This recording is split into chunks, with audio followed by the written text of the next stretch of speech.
ছোটবেলা থেকে আমরা একটা বিষয়ের উপর খুব সুন্দরভাবে অভ্যস্ত। এটা হচ্ছে যে ঢাকা আমাদের বিভাগ। আমরা উঠতে বসতে সবসময় আমরা একটা জিনিসই মনে করি যে ঢাকার একটা সুন্দর একটা অংশ আমরা। এখন গত কিছুদিন ধরে দেখতেছি এত পরিমাণ ভিডিও আমার সামনে আসতেছে যে ময়মনসিংহ নাকি আমাদের বিভাগ দেওয়ার চেষ্টা চলতেছে। আসলে এত বছর ধরে ঢাকা বিভাগের একটা অংশই আমরা থাকলাম। আমরা ঢাকার সাথে অনেক সুন্দরভাবে আসলে জড়িত। এখন হুট করে যদি আমাদের ময়মনসিংহের উপর চাপিয়ে দেওয়া হয়, এই বিষয়টা আমরা কিভাবে মেনে নিব বা মানিয়ে কিভাবে নিব? একটা জিনিস এত বছরের অভ্যাস আমাদের মধ্যে আহ, স্থাপন হয়ে আছে, এই বিষয়টা কিভাবে আমরা আসলে সরাই দিব? এখন যে ব্যাপার হয়েছে, আহ আমাদের কিশোরগঞ্জ জেলা থেকে অনেক মানুষ অনেক সুন্দরভাবে প্রতিবাদ করতেছে।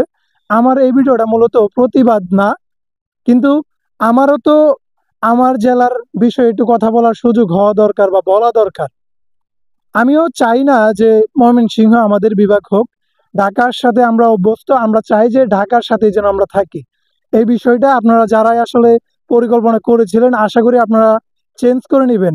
এটা আমার কথা না, আমাদের কিশোরগঞ্জ জেলার অনেক ভালো ভালো মানুষ, অনেক বড় বড় কন্টেন্ট ক্রিয়েটর, এবং কন্টেন্ট ক্রিয়েটর না, এটা আমাদের জেলার সবার একটাই কথা যে আমরা ময়মনসিংহ বিভাগ চাই না, আমরা ঢাকাতে ছিলাম, ঢাকাতেই থাকতে চাই।